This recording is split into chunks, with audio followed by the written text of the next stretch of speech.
Hi, this is Robert Shear with another edition of Sheer Intelligence, where the intelligence comes from my guests and also experience. In this case, experience with war, and I'm timing this to our celebration of the 4th of July, when most people are not thinking about war. In fact, war is now, for many Americans, nothing more than a video game. We don't have a draft, we have a professional army with great destructive power, but nonetheless, the casualties, the death, are mostly others. And I want to raise this subject with two people of vast experience, quite a bit apart in age. And one is Oliver Stone, who's written a new book called Chasing the Light about his life until the age 40.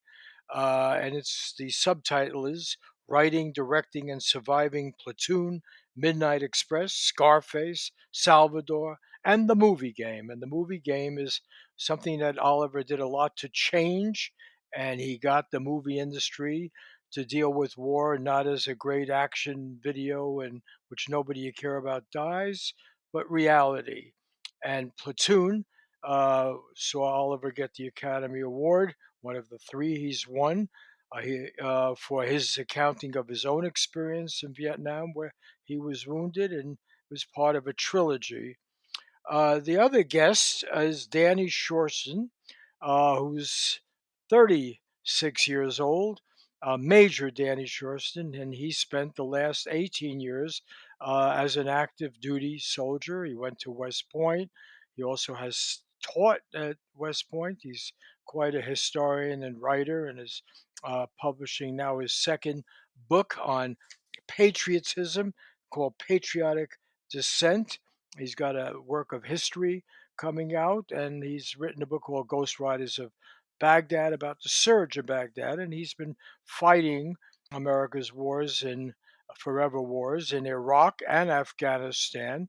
And so we have two soldier scholars of different generations, and basically have emerged as two of the main people willing to challenge a certain notion of mindless patriotism, unquestioned patriotism. And I'm going to turn this discussion over to them. So, Danny, take it away. I watched every war movie ever, right, and every Western, but I did watch all of Oliver Stone's movies, or most of them, especially Platoon and Born on the Fourth of July. So, Oliver, you did not stop me from signing up and going to West Point, so I think I should hold you directly responsible for that.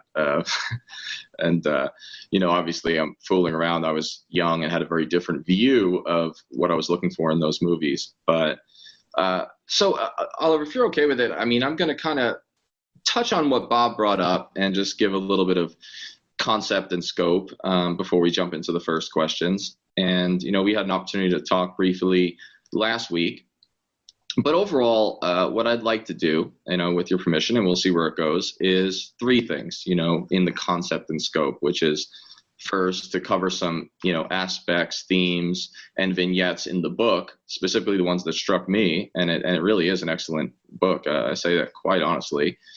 Two, to sort of tie in the film work you describe, your screenwriting, and just described life experiences with your sort of political and social evolution and its connections to the seemingly pivotal present. And then finally, tie some of this in with my own experience without over-personalizing, and that of my generation of veterans and just Americans in general, comparing and kind of contrasting with your own, call it intergenerational combat and post-combat experience.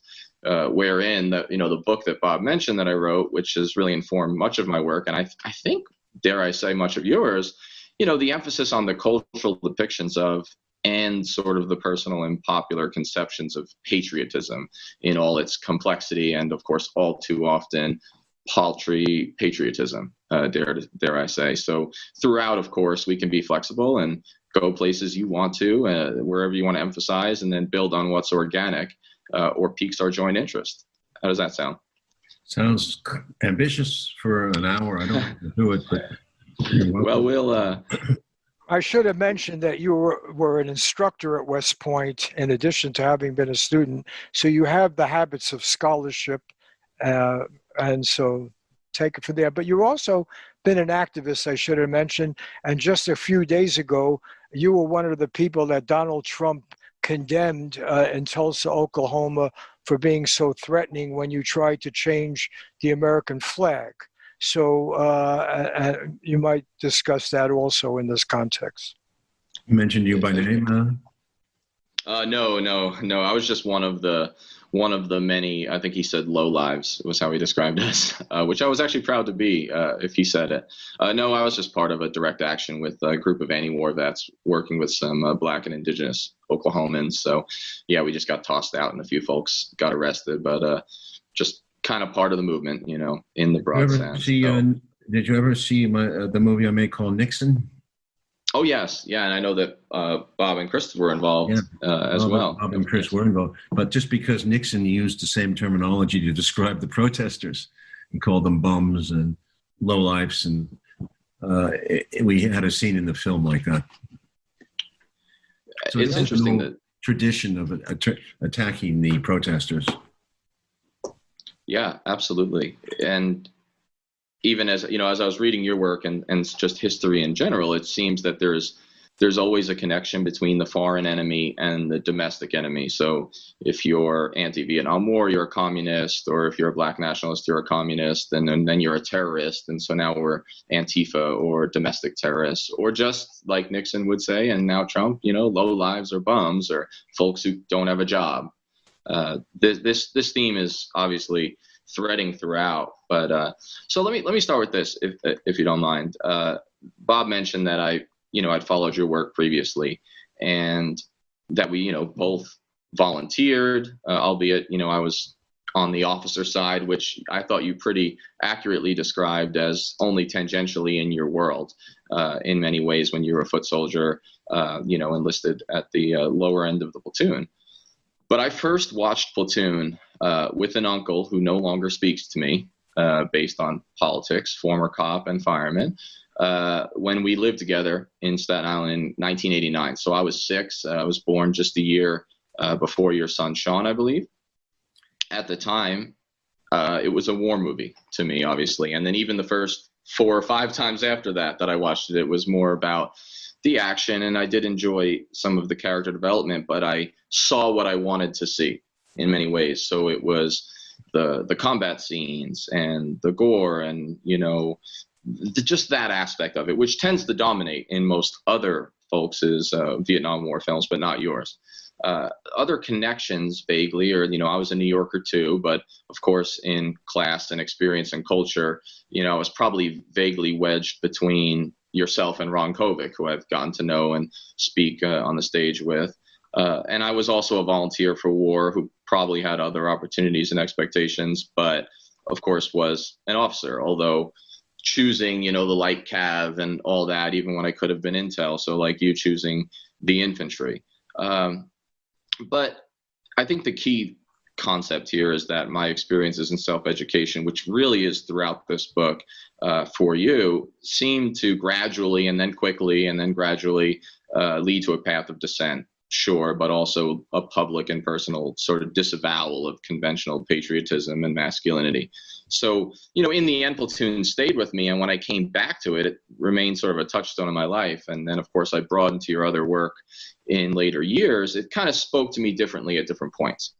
At all different points of experience in my life, it meant something different, as has your work on Latin America, which I'll bring up, the Ukraine, and then the whole Untold History series. And of course, recently I fell back in love with Salvador.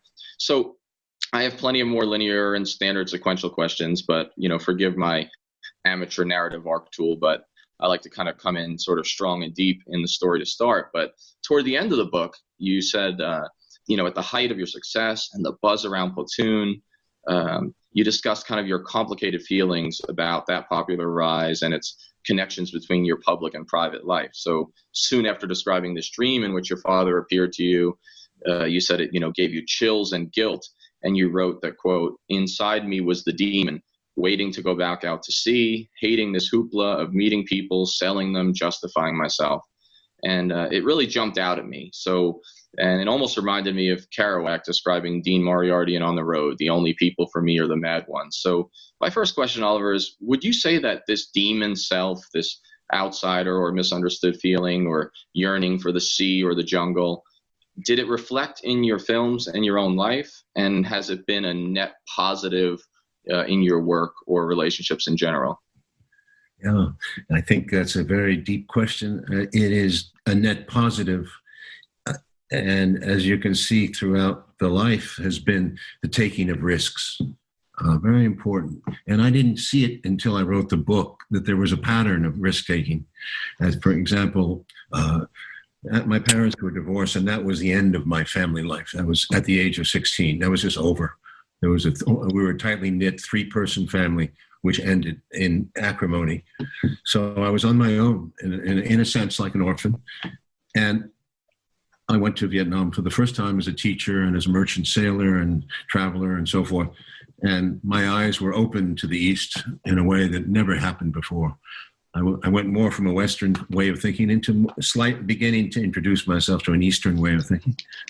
After that, as you know, I wrote a book about my feelings. For the first time in my life, I dealt with my feelings. And I was about 19. The book was rejected. And in pain, I left college a second time and went into the military. I wanted to go to the bottom. I wasn't interested I wasn't so much, of course I was a patriot because I never thought about it. My father was always a Republican and I was inducted with those values, and I'd seen all the movies you probably had seen and believed it very much, like Ron Kovic, but not really my demon was inside me, was asking for punishment, I suppose, for having been so narcissistic as to write a book and wanting to be judged in a realistic, outside myself way, going into the Army, going to the bottom of the barrel. And I said this in Platoon, the bottom couldn't be lower than what a private PFC in the jungle is. And I wanted to go right to Vietnam. I wanted to go right to combat. I didn't want to fuck around. I wanted to get through training as quickly as possible and go over there. And if I was going to be killed, so be it. I was ready for it, So that was my state of mind. And of course, as you may know, when you're in combat, when you're in a jungle infantry outfit, you learn very quickly that it's a brutal existence in a jungle. And you're always kind of worn out and tired and sleepless. And it was wet too. It was the monsoon season, mosquitoes, all that stuff, and constant small firefights. And I got wounded twice pretty quickly in the first 3 months. And it wakes you up, but I can't say. And then I went on I was in 4 different combat units. Each one had one pattern that remained the same. There was a civil war, a split in the units. There was like a blue element and a red element. There was a rebel element and a law and order element. And I saw that everywhere in Vietnam. We can talk about that in more length. Officers class 2, but above all, the master sergeant class were my nemesis. The master sergeants were running the military. I ended up in the 1st Cavalry Division up north, and I got the Bronze Star in a combat action and so forth. I also saw a significant human wave attack on the night of January 1, 1968, when I was in the 25th Infantry, which I write about in the most strangest way, because you'd think in a human wave attack, you deal with the enemy. I never saw the enemy that whole night, and it was an interesting, ghostly experience for me. But I did see the enemy in many other encounters. Generally pretty close. I don't want to get sidetracked. I came out of Vietnam alienated, and unlike Ron Kovic, I did not protest. I thought both sides were full of shit. I thought Nixon was full of shit. I thought he's going to just continue this thing, and he did. And actually, I was thinking about wanting to, do violence, get rid of Nixon. I was pretty out there. It took me a year to get back into a civilian mindset. A woman helped me, and I went back to film school after about a year. And film school brought me back into civilization in one sense of the word. Films helped me a lot in my life. as you know, I had a rough time. I wrote Midnight Express, but also wrote Platoon and Born on the 4th of July. Both films were rejected over and over again. It was a humiliating 10 years in their 76, 78 period. They would make Rambo films, but they would not make Platoon, or they would not make Born on the 4th of July. It was heartbreaking to go through this. And I talk about that in the book and how close it came to Born on the 4th of July being made and so forth. Bob knows that story. It was heartbreaking. But risk-taking is where I started. So that's the theme. And I think the biggest risk after the Vietnam experience and going out into a business, I had no training I had no proven ability as a writer, but I believed in myself, and I was rejected time and again, taking the risk of just having nothing in my life. At the age of 30, I come to a place where it's a fork in the road, and I say, I can't, and my grandmother dies, and I make a big thing out of my grandmother because it ties into the concept of family and what she's French and the heritage I came from, which is a split heritage, my mom being French, my father American. So what happened is after 30, I had some success with Midnight Express. And it's a great story what happened. But the truth was I also had a great deal of failure still. And after I kind of got thrown back down by the fate of one of my films, The Hand, which I liked, I ended up at the age of 39, which is along now. I'm getting along in my life. How old are you now? You're I'm 36. 36. Well, which is interesting. I'm sort of closer to the point you end the book.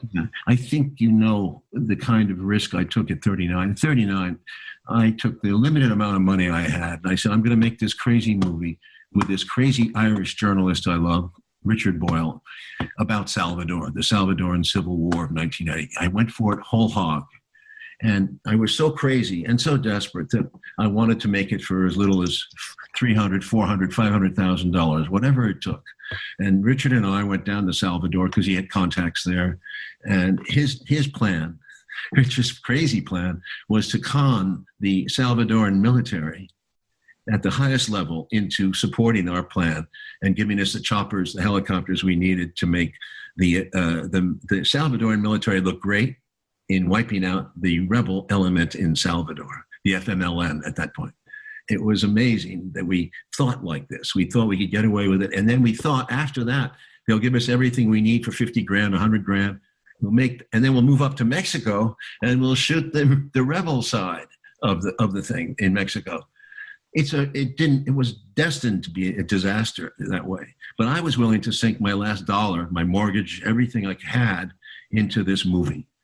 And thank God it would have been a disaster from beginning to end. There was no way. Plus, Richard Boyle was going to act in the movie. You understand how that's a risk. At the age to wipe yourself out, I had a new family. I had my mother to support. I had a new boy. I was married. And I just wanted, that's how desperate you are to make a movie. And you'll cut any corner. You'll sell your mother, they say. I don't know that I would have, but basically anything to make this movie. So that's also what the book is about. It's about making a movie at any cost, make your dream happen. And I was very, very lucky to have an Englishman come in and finance the film, John Daly. John Daly of Ham Daly is a hero in this book, and a buccaneer, a real Captain Blood type. I'm going back to your theme about being the wild man, going back out into the world. And then I had the huge amount of success with, unbelievable. The whole world flipped with the Platoon, and Salvador was belatedly recognized. And my career after 40 went to another place, into the stratosphere. However, in me was the demon still. And I say that throughout the book. You can see there's a mother side and a father side. I say my father's side is rational. He was the writer. The director was my mother. She was the outgoing type. She loved people. And a director has to do that. A writer works alone. A director works in a larger sphere. So I combined those two elements. And at one point in the book, I think you saw that I said, I became double-minded. I realized I was double-minded. Double-minded is an expression from Homer about Odysseus and his travels. Double-minded it means consciousness, to have a consciousness that is beyond what you started with. And in that consciousness is always this desire to get away from who you are, to be the double. In other words, I'm here, I have a family, I have a life, I'm rational, I have income, I have to pay taxes, but there's another side of me that wants to be out there in the world like a young buccaneer with his pirate ship, undergoing all kinds of adventures, experiencing the world again. That was even at 40, I had that feeling. That's what drove me on Salvador. So I'm talking about a different spirit. You call it the demon. Maybe it's not the right word. Maybe it should be the wild man. It just was really interesting throughout the book, picking up on that aspect of, you were described at one point as the demon, or as this like yearning to be out there or take the risks. And I can't help but wonder, perhaps it seems obvious, but, that must have set you apart when you first walked into the Hollywood world. I mean, I cannot imagine that very many folks your age in that business were Vietnam veterans or had experienced what you did, even in the kind of merchant marine and, teaching and not writing the novel before, and some of, what came after with some of your radical feelings and pent up violence. Was it difficult to break into that core? And now, as you've done more and more controversial things and the polite liberals don't necessarily buy into all of it, how has that kind of changed and stayed with you throughout your career in that world? Oh man, you're going into another whole field. I mean, my feelings are very ambivalent. I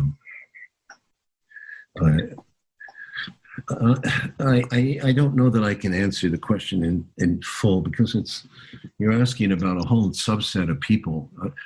Hollywood is filled with enormous talent, very creative people. Some of them unbelievable, far more talented, more creative, better writers than I am. And everyone has their own view of the world based on their subjectivity. And it's true, many of these people have not experienced war. Most of them have not. So they don't know.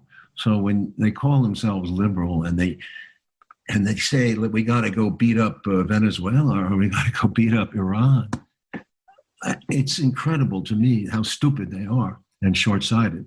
And even Joe Biden, as much as many people appreciate his running against a man they're fearful of, Joe Biden talks like a hawk, even an uber hawk.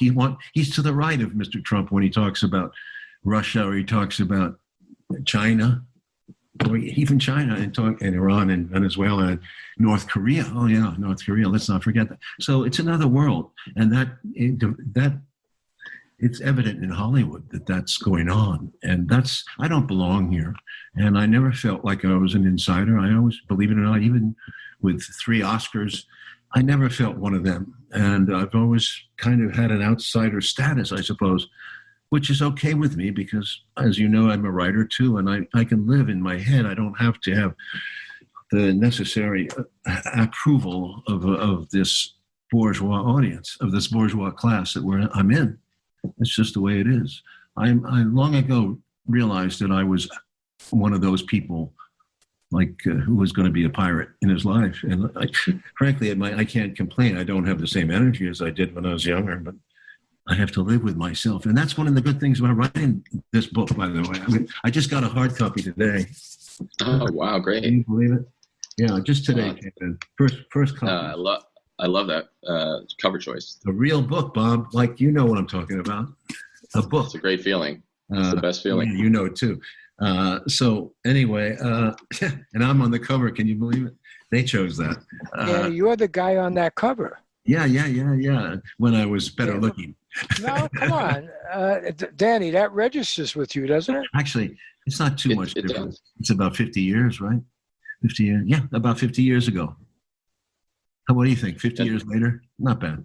Yeah, okay. Not bad at all. No, I mean, that does resonate with me. I mean, seeing you on the cover, and I think as I got older and started to get more complicated views of war through education, but then, of course, Iraq and Afghanistan, I think one of the things about Platoon that was I don't know, just so different beyond just the artistic aspects, and of course the mythology and the Christology and the other symbolism that really is apparent not only in that but throughout your memoir here, and then also some of your other films. But that you had been there, and that there was an experiential analogy, some of it quite literal from what I read, because I found that a lot more about Platoon was, true in the literal sense than I had even thought. So it's been a powerful aspect of that, and raises a bunch of questions which are interesting to me about where we are now, because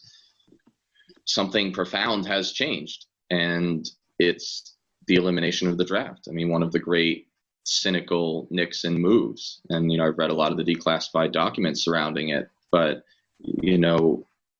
there was this time, I remember you mentioning in the book that after Platoon's success, he went to the Harvard Club, I believe, and had like an interesting and very complicated experience there, interesting questions from the crowd. And as I was reading it, I was thinking to myself how, only 30 less Harvard graduates died in World War II than West Point graduates. And I mentioned that a lot in some of my talks. And then, of course, no Harvard graduates, right, have been getting killed in Iraq or Afghanistan. And the actual stats for the Ivy League are incredibly low. And so I can't help but wonder if even your own decision, complicated as it was, unique to you as it was, to leave Yale and volunteer for all kinds of reasons, not solely political by any means, that sense of duty, or that sense of experiencing the real, right, not having to fake it, as you say in Platoon, and be a fake person. I mean, has that ideal, is it lost? Is that a lost ideal with the elites now completely really opting out of service? And do you have any general thoughts about how getting rid of the draft has changed warfare for Americans? We're jumping around to big conclusions about, right. You see, that you have to realize the book ends in 1986. I had come to a certain place in 1986. And a lot of the things that I've evolved into, came later. But the very key paragraph here in the Platoon experience is at the very end, before I get the Oscar for Platoon, I talk about, I say, so I'd come to this moment in time. Success was a beautiful goddess, yes, but I was being seduced by this vindication, this proving myself to my father. Was it the acceptance, the power? What did I really believe? I'd made it a moral issue that America was truly wounding itself in Vietnam with our struggle between pro-war, anti-war, right, left, Barnes, Elias. Or was I avoiding the larger moral issue of the wholesale slaughter of 3 to 4 million Vietnamese people, and all that implied? What had really happened to America? It was no longer just about Salvador or Vietnam. My mind was still scared of this confrontation. It was a mind that would have to evolve further, assume greater risks, one baby step at a time. You are 36 years old, and you are further advanced along that scale than I was. I was still scared. Ron Kovic was much more radical, but on the other hand, I thought he had missed something that of course, I came from a very conservative background, so it took me, like you perhaps, it took me some real nail pulling to come over to understand the world in a larger, and I kept growing. That's the whole point. You can't be at 40 years old, you can't be who you are when you grow, as you grow. I just grew a little late. When I went to Vietnam, Pauline, one of these critics said, what, this guy is an idiot. What does he believe everything he hears? Didn't he read Mad Magazine? That's what she said about Ron Kovic. Well, Ron Kovic never read Mad Magazine, and even if he had, and I had, it didn't change it. This was a real situation. This was real. We thought it was a war. I really thought they were communists, and I thought they were threatening the United States. I did. Maybe I was stupid. I was 19, 21. So I wanted to be authentic. That was the bigger issue. And I wanted to go to the bottom. I had to see the bottom to know. And I think that's an experience that young people still have. They may not do it the same way, but some people want to go out into the jungles of Bolivia or whatever and work on some NGO or nonprofit, or be a medical person, or just be on the front lines. This is important. I think that's still there in the environment. I think there's no sea anymore. You can't go to sea as a merchant sailor, at least in the American merchant marine. But, I think there's still a desire to experience it. By going to the bottom, you get very important view of the world, how bad it is for people and how tough it is and how ugly it can get. Ugly. And whatever they say about the bullshit, I hear many officers talk about the spirit of the men and all that. No. What happens in combat is much gruesome, and people can be really ugly, and they can also be noble too at times. So I didn't have any illusions after I came out of that. And I tried to put that real violence into the movies. And of course, I paid a price for it. Could never get around that. People don't understand that I hate violence. And the violence in the movies is heartfelt. The only movie I ever did that was a joke in terms of violence was on purpose was Natural Born Killers, because it was satiric. But everything else, Salvador, Platoon, Born the Fourth, Heaven and Earth, was based on hating violence and just showing it. And what people forget is that violence is underplayed. It's overplayed or underplayed. People don't understand in America, because we have all these stupid cop shows. I take a stance against cop shows back in the 70s, which show bad guys are always getting caught, good guys are catching them, the guns go off. No, it's ridiculous what they show, because people get hurt when you have a gun go off. So the real meaning of one bullet in Ron Kovic's movie going to his spine has a tremendous lifelong meaning. That bullet goes from here to eternity. And I wanted to drive that point home, and I fought for it, and it's been lost. Nobody gets it. I'd go to the press club, National Press Club, and I talk about it. They look at you blank. They don't know what a bullet can do until they does it. And that's what's going on with this George Floyd business too, because, let's say the black people are much more aware of violence. They see it, they live with it. The police are on top of them. Well, I'll tell you the truth. The police scare the shit out of me too. I still have the rebel in me.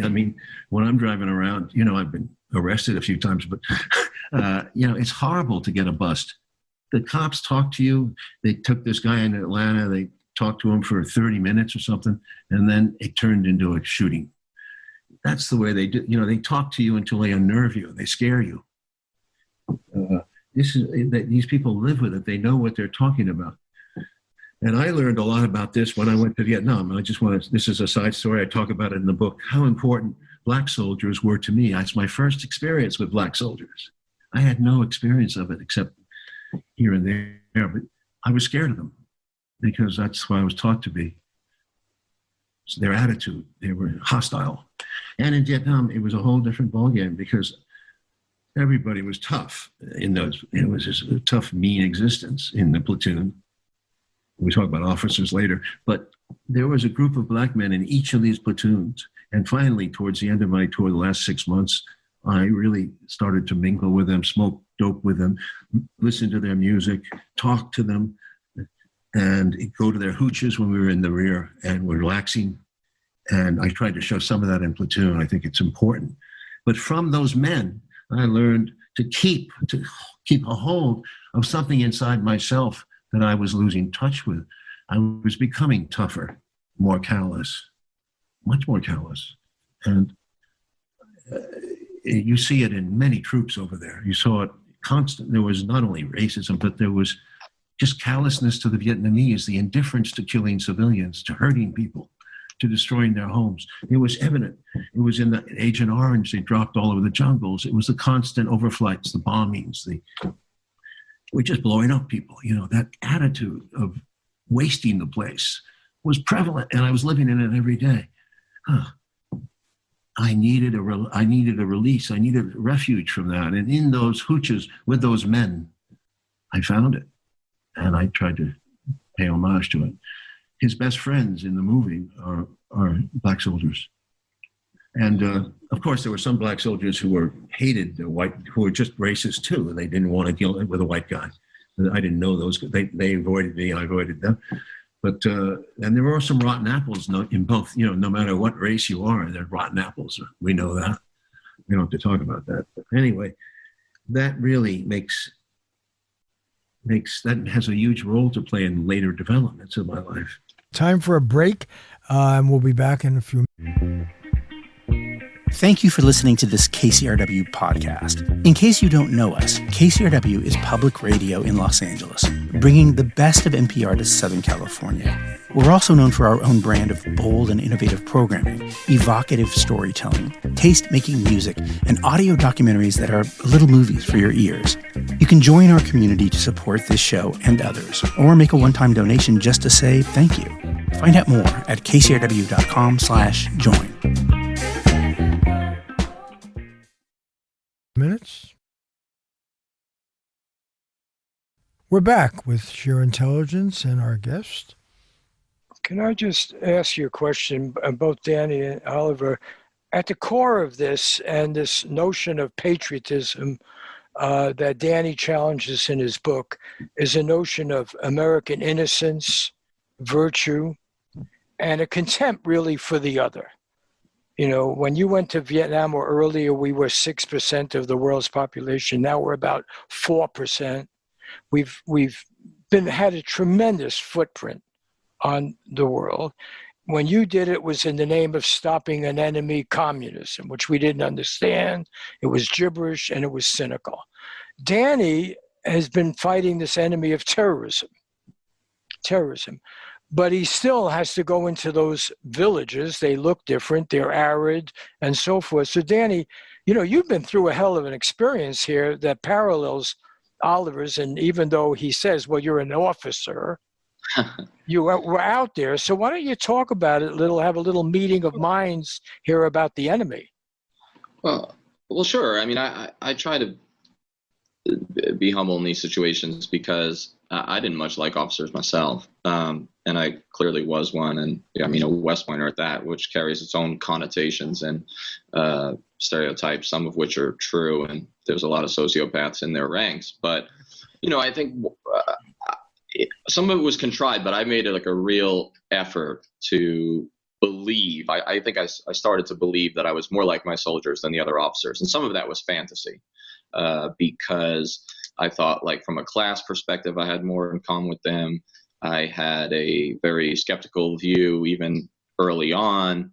And, one of the things, I always had very good evaluations, but one of the things that I was constantly critiqued for was that I was too close to my soldiers. You can't be close to your soldiers and all this. So, but I will say that the idea of the other and the enemy is striking because, Oliver, you're talking about Ron Kovic, and one of my soldiers, actually the first seriously wounded soldier on December 14, 2006, was Ty DeJane, who I'm still very close with. He was an E5 sergeant and was shot in the spine.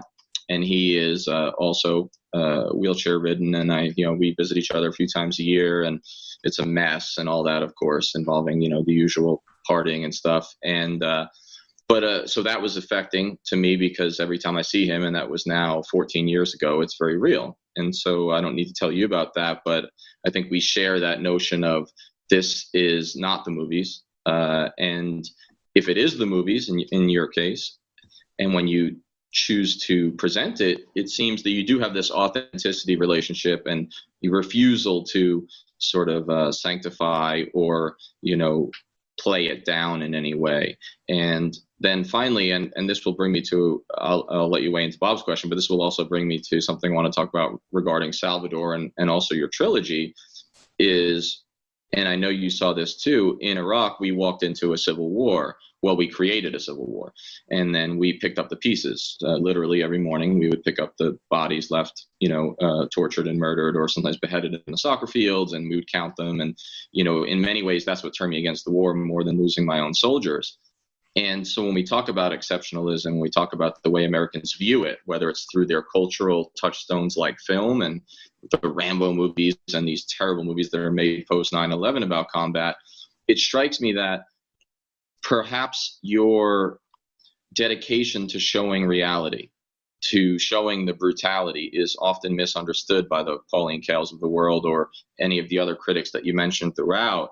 as, misunderstanding it as liking the violence or a fetishization of violence, when in reality, because you hate violence so much, perhaps you're trying to demonstrate that through a refusal to, to whitewash it. Has that been an aspect for you throughout? And also, yeah, as I said in the book, it's in me too. There is an aspect of that ugliness is in me. Charlie Sheen comes out of that war in the movie. He says, I'm the stepchild, I'm the child of both Barnes and Elias. You take in the poison. You take in you have to survive, I suppose. You can't be an idealist in a war. You're on side. It's a very dirty situation.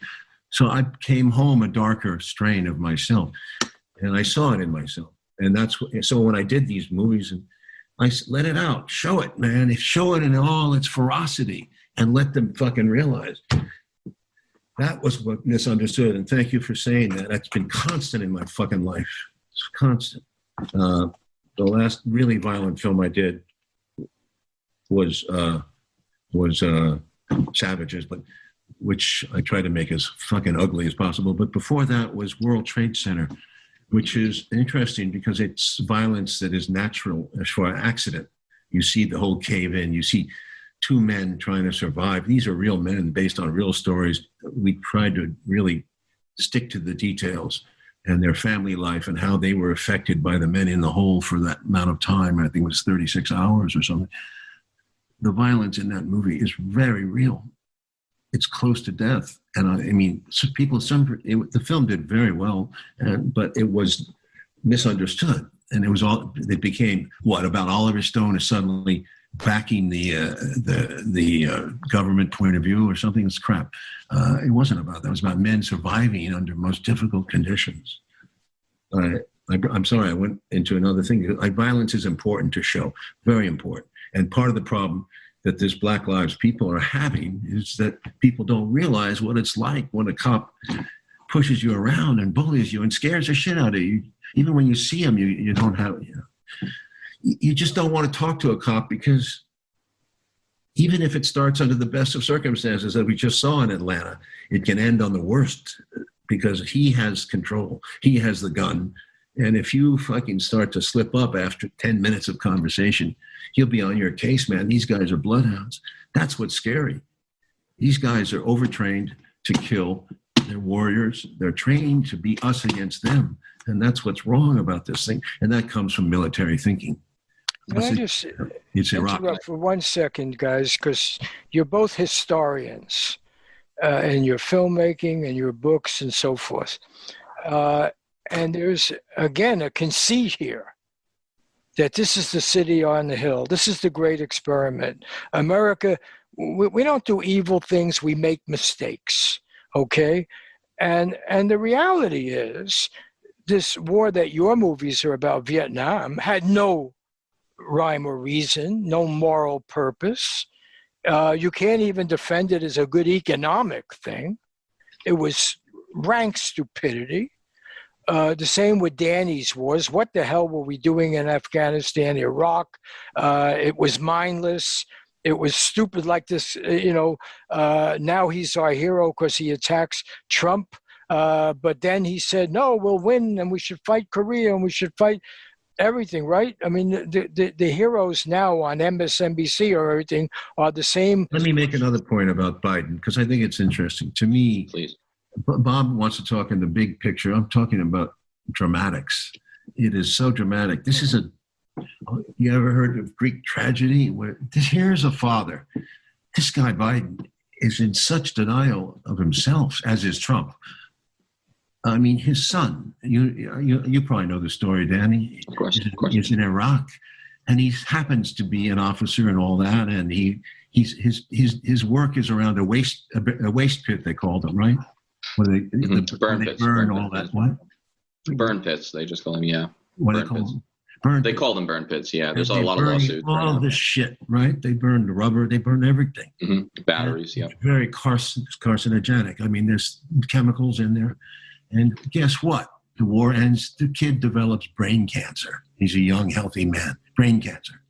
And he dies. And does Biden know? Does he fucking recognize it? He acts like he doesn't. I mean, Yeah, well, don't you think that's Shakespearean? it is. If I may, Oliver, not to cut you off, but this is so important what you're mentioning because, well, first of all, whenever I criticize Biden on any level, I'm just shouted down by the liberals. But like when you personalize it and the Shakespearean and the Greek aspect of it, one of my fellow anti-war veterans from an organization I'm part of, Veterans Against the War organization, confronted him about Iraq and asked him about why his foreign policy, is kind of to the right of Trump. And Biden said, it's on video on YouTube. Biden said to him, because this friend of mine started like listing the number of soldiers we've lost and how many we've killed over there. And Biden's response, it's really actually worth watching the 30 seconds, is, well, I lost a son too, so I don't have to apologize for anything. And my friend was blown away and was like, no, I understand, and I'm not underestimating that grief, but your son did not die directly in combat. I'm talking about the war that you championed in Iraq, and he just would not engage. And you know how he gets very angry when he's challenged.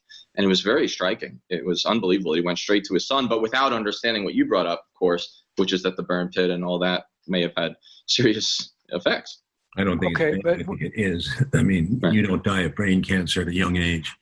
Right. Where I was going with my question is there's a connection. You are both historians, all right?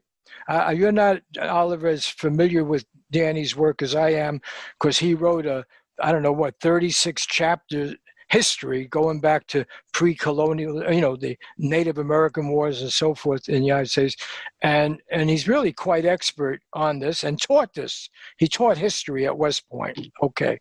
And what really is at issue here with Donald Trump. They let him teach history at West Point? They let him?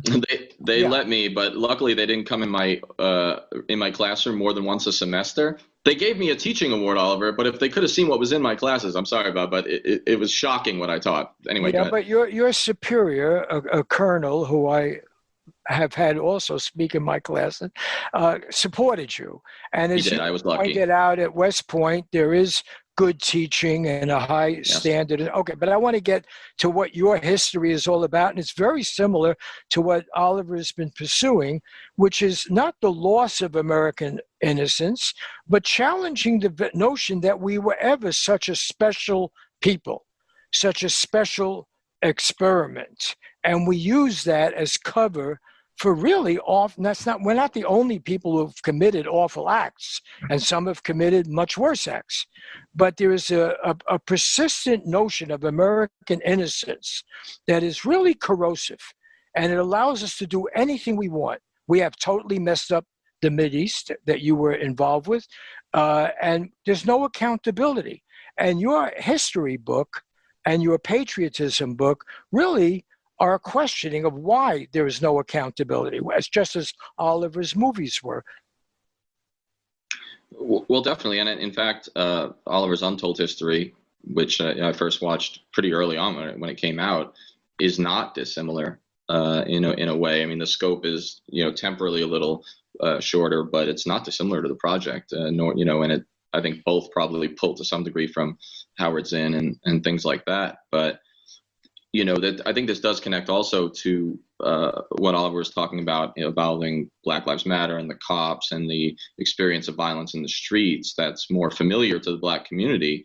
In a visceral sense, it seems that, for example, the indigenous and the Black local groups that invited my veterans group to Tulsa are familiar, even if they don't have the scholastic attainment at the university system. They understand what you're describing, this mythology of innocence, this mythology of exceptionalism, in a way that I think your average white, and especially white middle or upper middle class person, does not. And I also think this links, and I'll ask about it, to many of Oliver's movies with particular attention to Salvador, which is the inability of Americans to recognize or even have a capacity for empathy for the other, the foreign, the victim of war, the feminine that Oliver, that you boldly put in the forefront in, Heaven and Earth, and then, of course, as well as in Salvador. And that strikes me because we are reaching a point in our wars, for example, where, maybe 11 soldiers will die a year now in Iraq, Afghanistan, Somalia altogether, but, tens and hundreds of thousands are still being killed by American machines, militias, and all this. This to me is is interesting because you chose to do Salvador.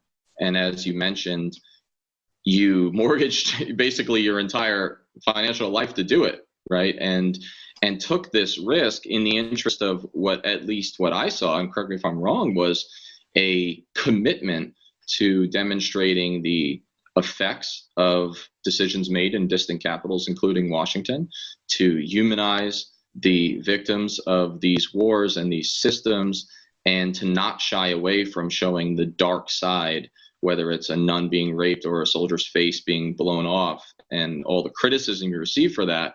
But what strikes me is that you chose to do that, knowing that El Salvador was not really in the news anymore. Most Americans didn't care, and that we perhaps have this empathy block. So this is tied, Bob, to American exceptionalism, patriotism, sense of our own unique messianic mission. And so I would direct it for Oliver's input by asking, with that provocative statement that I will say, is it possible? And I think it might be that in some ways, America writ large, or many Americans and their leaders, are incapable of empathy for the other, whether that be the domestic detritus of empire, the Native Americans and the Black communities, or especially Yemeni children or Salvadoran women. Oliver, I don't know if you have any thoughts on that as it relates to your decisions on which projects to pursue. I certainly do have thoughts on it, and I think empathy is the key word, and I think I ended Untold History 5 years of work with a call for empathy, which was unheard. The problem is, the problem, I think, is human nature. It's true all over the world that you empathize with the people you know around you. So it tends to be, it's a human nature issue. Buddhism says a lot about this, but so they say the opposite. They say your enemy can be your best friend. Your enemy can teach you. And sometimes your friends can be your worst enemy. And they have many samples of that. So the question is, in our lifetime, are we going to be conscious? Are we going to become more conscious? And this is my particular journey. Maybe it's yours. I think it may be. The only reason we're here is to learn more, to be conscious, to know who we are, and to learn to be kind and gentle to others. This is a huge lesson. And I think to some degree, America is absorbing it with this Black Lives Matter movement. People are paying attention to the pain of other people from slavery. It's a big point, and it's certainly has a positive effect. But on the other hand, you can see the resistance to it already huge and growing. They don't defund the police. How can they talk like that? And all that kind of stuff. They miss the point. And there's going to be a fight about this. It's going to be that civil war I saw in Platoon all over again. It's Barnes versus Elias. And Barnes will kill Elias if he has to. Mm-hmm. He will. They're not going to give up. I don't know what it is, but it's a violent streak. It's that lawman streak still. It's the old West. This is not going to go down easy. It's not going to go down easy. I worry, these next 4 or 5 months could be really ugly. But there's good people and they're learning. But it's a hard game we're into because these people are resisting. They don't want to think about empathy. Well, certainly this pivotal moment, and I think it does tie to your interest in the war on drugs and your decisions to even controversially bring that up at the Golden Globes in, I think, 78. Yeah. So, I mean, you've been on the forefront of this on a number of levels when it was unpopular, but you brought up Black Lives Matter and the protests, and it also links to Bob's broader point of, this police violence and this civil war at home. This is not about me. I'm a small member of a broader movement trying to accompany. The violent response to the police in these communities is such that when we were down in Tulsa, my anti-war veterans group, we sent 12 folks. I wrote about it today on Bob's site. We were invited by the local Black community to protect their Juneteenth celebrations. They asked us to provide security training and sort of be security. And that was, of course, ridiculous in a number of ways because we don't carry weapons, and there was only 12 of us. But it shows this palpable fear in the community. And I think if there's a benefit to the number of white people in the streets right now, it's at an anecdotal level, what I've seen in Kansas City in the streets every day is, I watched us get tear gassed and rubber bulleted in a park. We were peaceful, and I watched people pick up strangers' children, and run them away from the tear gas. And, the experience of the cops brutally taking us down when we dared touch their flagpoles 2 days ago, and throw us, some of my friends were thrown on the ground, and it was very, very vicious. And then also petty, in the sense that one of the Native American women who was arrested who I boosted on my poll, when she gathered her gear, they had put a Washington Redskins hat in her bag. And so why do I bring all that up? I think it relates to what you're saying about this pivotal moment, the experience of violence and the fear of the police, which is becoming realer for me than it has ever been, and has been there forever for other folks. But this civil war within America, the empire comes home, is something I write about. And it seems that you described that very well about the post-Vietnam generation. And sometimes there's a delay, but it seems that the empire, in the form of militarized police and all this, it's home today, right? I imagine you're seeing the same thing. Imagine I'm seeing this. Yeah. It's, is the revolution going to be in my lifetime? It's going to be bloody. And America, Bob's question is a good one. I mean, does America have to bleed like a civil war in order to learn? The biggest problem in the Civil War, Lincoln got killed. Okay, Lincoln could have been was the right leader maybe to lead us out of it. But Andrew Johnson was not up to that. And, this horrible thing set in where the South never gave up. And we see it constantly. I'm sorry to say it, in our politics today. Much of the legislation, the obstruction to most of the progressive thing is still from the South. The South, remember Jesse Helms, Strom Thurmond, going way back. Lyndon Johnson George Bush. These two presidents got us into horrible wars. Lyndon Johnson, because he couldn't back down. His dick had to be bigger than the other guy's dick. And I can't forgive him for that. He was a Southerner. There's something about it. I sometimes think that Lincoln made a mistake. He should have let the South go, because I think slavery would have ended naturally over maybe a few years more. But if they had been, and we cut off and become like a Canada, more northern, less caveman race, I think that the North would have had a whole different situation, and we'd be in a whole different world today. Now, that's pretty radical what I said, but think about it. Well, sure. It's not done us any favors from naming all those forts after Confederate generals. Oh, God, I used to look at, I'm sorry, I really, it's so frustrating to see. In other words, if you win a war, at least you should make sure that they play by the new rules, and they didn't. Right. Well, it seems like the North won the battles, and then the South ended up winning the war culturally and politically up to this day. And they still affect our culture today.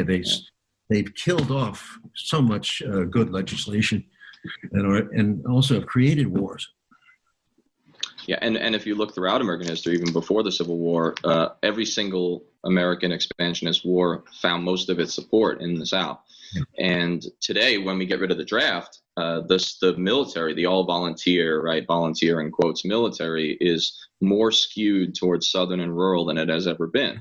Yeah. And this has been extraordinarily dangerous. I mean, so much so that at West Point, when I taught there, I used to leave the Lee housing area, drive on Lee Road past Lee Barracks to my office. And the soldiers from the South, in my experience, and some were wonderful and all this, but overall, the ones that I had to keep an eye on, the ones that were most likely to get angry, out of control, and treat the other poorly, and even commit war crimes, invariably were skewed towards the Deep South.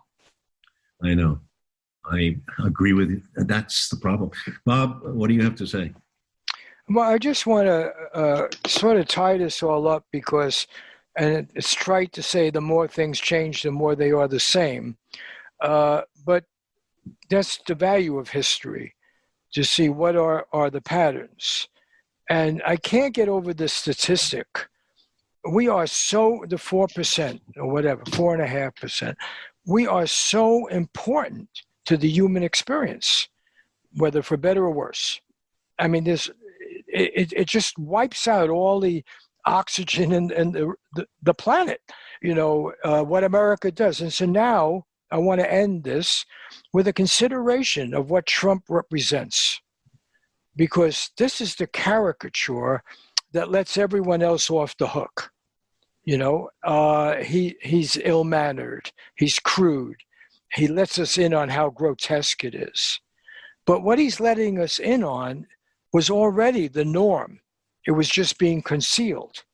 And he's stupid enough to say the wrong thing at the party, to fart at the party is really what Trump does, where you're supposed to keep it hidden. But your war, Oliver, was fought by Democrats, created by Democrats, constructed by Democrats, lied about by Democrats. Okay, Danny's war. Wait a second. I don't quite agree with that. You know my position on John Kennedy, and I have the facts as to what Kennedy did. He was pulling out of Vietnam. Okay, but after Kennedy, and certainly Eisenhower started that. Eisenhower supported the French and did the. Okay, I wasn't making a partisan remark. I'm just trying to show that it's bipartisan.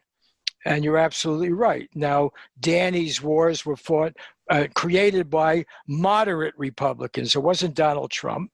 In fact, Donald Trump actually has the temerity, George W. Bush, who you went to Yale with. Wasn't he your classmate at Yale? He's an example of a degenerate gene in our culture. That is right, but love of war, love of phoniness. Okay, but when people now are thinking about the good old days before Trump, they're thinking of George W. Bush, and they're thinking of Lyndon. Harry Truman. Your movie exposes the cynicism of Harry Truman and dropping the bombs on Hiroshima and Nagasaki and everything else. Now, in this election, it's not just the lesser evil that we're asked to defend, but we're seen as this is a battle between virtue, right, and evil. And so, like in the last election, when Donald Trump stupidly said he'll make America great, like, wow, what do we mean by great? Hillary Clinton said it's always been great. So where do you debate? Exactly. I didn't know what to do. I voted for Jill Stein, third party. How can you support two interventionists? Well, how can you support the Democrats now? How? They are they're hawks, war hawks. They were asking Trump to bomb Syria, to go into a Syrian war. It's ugly, Bob. It's so ugly, and we're so lost. Our moral compass is gone. It's flipped out. And George W. Bush, I can't disagree with you, has much to do with it. I think he is the linchpin on which a lot of this new century turns. That 2000 election was stolen. I watched that night. I knew we were in for something. And then 2001, my God, everything changed. So in my book, George W. Bush has a lot more to pay for right now. Donald Trump. Finally, so let me ask you about the importance of manners. Let me ask both of you, because clearly, I mean, Trump is, I think Trump is a neo-fascist in the sense that he's playing the chauvinist card and, anti-immigrant, anti-people of color. Well, I mean, it's the scapegoating that we associate, and yet he's really carrying water for the super rich and getting the trade deals that benefit them and demonizing anyone in the world who challenges that. But the fact of the matter is, most of the discussion is that movies challenge that. And the whole thing of who is really violent, natural born killers. Is it the media that really wants more of this violence so they can get ratings? Yeah. They're totally cynical, right? I think very much misunderstood movie, by the way. U-Turn had a lot of that feeling examination that manners can conceive. This is the banality of evil that Hannah Arendt talked about. The Germans actually had manners. They could quote Goethe, right? The Germans were well educated. They kept good records, and so forth. Right? What are you getting at, though? I'm getting at that manners is a disguise. It's a cover. Mm-hmm. And you keep up an air of civility. And this boob comes along, and he's the bully, created by mass media, honored by mass media because he was a bully. And yet he takes it over, rallying the South that you have described in this, jingoistic view of American innocence and virtue and so forth. But really, on the fundamentals of what are we doing in the world and how are we using resources and do we care about human rights, you're hard put to find such a clear difference. That's Well, the tragedy here. I mean, there's no, okay, let's end with this. Where your movies and his writing, where are you, Major Danny, are attempts to hold us accountable for our apathy, our indifference. We send people like you and Danny to war. We all do. We pay the taxes. Most people didn't protest. Most people think it's just honky-dory, right? And you guys witnessed evil by your own side. Okay, there's other evil in the world, but you witnessed it, both of you, right? You witnessed innocent people having their lives totally disrupted who didn't even know where the hell we were coming from. Who are these people? Really, isn't that the common experience you had, whether it's Iraq or Vietnam, Major Danny? Yeah, well, I mean, yeah, I'll take that. And then because this is sort of our culmination for today, I'll pivot it towards, I think, an important closing question for Oliver that's related. So, yes, I think that manners is problematic. I think making things only about character is problematic. At the same time, I do find Trump abhorrent on just about every level, and of course think there are unique aspects to his domestic scapegoating, or at least the overtness of it. However, I agree with you, Oliver. I think that George W. Bush, you said that you can't forgive Lyndon Johnson. I think for my generation, I can't forgive George W. Bush. And so I think that that's a valid point. But so is your point, and it relates to Bob's, about how can one vote for the Democrats now? How can one support the DNC flavor of Democrat? And it is interesting, as we talked earlier, how the pejoratives will be flung if you vote for Jill Stein, right, like Oliver did, or if you question, like I do somewhat regularly, Biden's record, all factual. No one ever disputes me on the facts. I'm regularly, and this will certainly, I imagine, resonate with Oliver, I'm regularly referred to as a Russian asset or a useful idiot or a Putin stooge. And that's the go-to. And it's not new. It was used. It's McCarthyism brought to bear by, the polite corporate media. So, yes, I think this is important. But I keep in mind the real victims of these wars, and not to make them into a platitude, because it is true that for a Yemeni child, the manners of Barack Obama didn't matter a whole lot, did they? The reality, war may have been abstract for the suburbs of Northern Virginia, but they were not in, Northwest Yemen. And so, of course, there are limits to manners, and policy has to matter. You mentioned, however, as I close here, that Oliver and I both served. We're sort of we ended up on the tip of the spear, so to speak. And most Americans don't like to look at that or realize their own complicity in it, right? Just by paying their taxes, or that this is done in their name, ostensibly. So that brings up questions about the role of the veteran, or the person who decides to dissent after seeing what we saw. And I mean, Oliver has made a career of it in many ways, and in an artistic way that I can't imagine in a certain sense. I mean, there's a beauty in the art rather than the nonfiction. So, Oliver, it's very much quoted, but you said that you got a lot of letters after Platoon about that last monologue, or that last almost soliloquy on the helicopter on the way out, and that a lot of people would stay in the theater crying. And I did many times in my life. And last week, when I told my son that I was involved with you, he suddenly got interested and thought I was cool, and we watched Platoon together, and then a few others since then. And he's 11, and he's named after 3 of my soldiers who died in Iraq. And he liked the movie, and he saw me get emotional at several parts, including that one. And then for Father's Day, he made me a card with Elias's death scene on it, because I told him it was my favorite scene. And nevertheless, the soliloquy, of course, is, those of us who did make it have an obligation to teach to others what we know, and to, use with what's left of our lives to find the goodness and meaning in this life. So I guess my question is, and of course you can answer Bob's broader one, how do you define, and has it changed over the years, both that obligation to teach to others, and how one finds that sense of good in the world and peace? And now it's been 50 years since Vietnam. Have you seen changes in how you view that or define those terms so eloquently laid out? Do you remember the scene in the book when I'm come back and I'm at NYU in the class with Professor Leahy, Tim Leahy, who's yelling at the class about Yes. he's talking about Odysseus, and he on the blackboard he draws consciousness, the word consciousness, and he says, well, you know, what is it?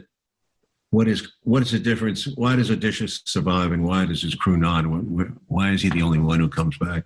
Consciousness, people, consciousness. He points out again and again in detail where Homer points to this man who's special because he's listening, he's watching, he's hearing. He puts the wax in his ear. He doesn't put the wax in his ears the sirens because he wants to hear what they have. But he ties himself to the mast. The crew does, in order to keep him restrained, because otherwise you'll jump overboard and try to join the sirens. It's a very telling tale, and it's the obstacle, the challenge we all face as individuals. We all have that temptation. We want to hear the siren call for war, whatever it is, and at the same time, we have to resist that call. We have to be very strong in ourselves, not to fight back, not to be angry, not to look for a revenge, not to look for an enemy.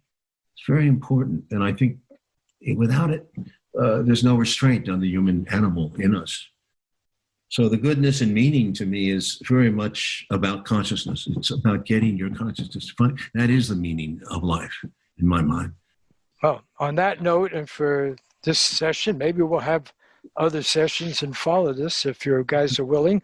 But I want to recommend Oliver Stone's book is coming out in actually when this is shown, maybe in a matter of days. It's called Chasing the Light, Writing, Directing, and Surviving Platoon, Midnight Express, Scarface, Salvador, and the Movie Game. I tell you, it's a joy to read. I read it in a single sitting, actually lying in bed, and everybody knows Oliver's a great screenwriter, but this is really a beautifully written book. It's a coming-of-age book, and it's really a great story about how mass media, particularly Hollywood, works in America and its relation to the issues. So thank you, Oliver. The other book and the other author we have here is Daniel Sjursen. The book is Patriotic Descent. See, Oliver, I can hold one up also. And this is coming out, I think, in about a month. Danny, Major Danny? September 8th, actually. Yeah, September 8th. And again, Patriotic Descent. And I didn't give the publishers Mifflin, and Harcourt for Oliver's book, and Heyday for Danny Sjursen. There are still books, and now when you're sheltering in space, it's a good time to read it. That's it for this edition of Sheer Intelligence. Christopher Ho at KCRW, the NPR station, is our engineer there. Natasha Hakimi Zapata writes the introductions, and Joshua Shear puts the program together and is the producer in charge. See you next week with another edition of Share Intelligence. But I hasten to say that these podcasts would not be possible were it not for a grant from the JWK Foundation in honor of Gene Stein, the late Gene Stein, who was a terrific writer and journalist and was very instrumental in supporting the civil rights movement and opposing the Vietnam War. So on that note, that's it for this edition. See you next week.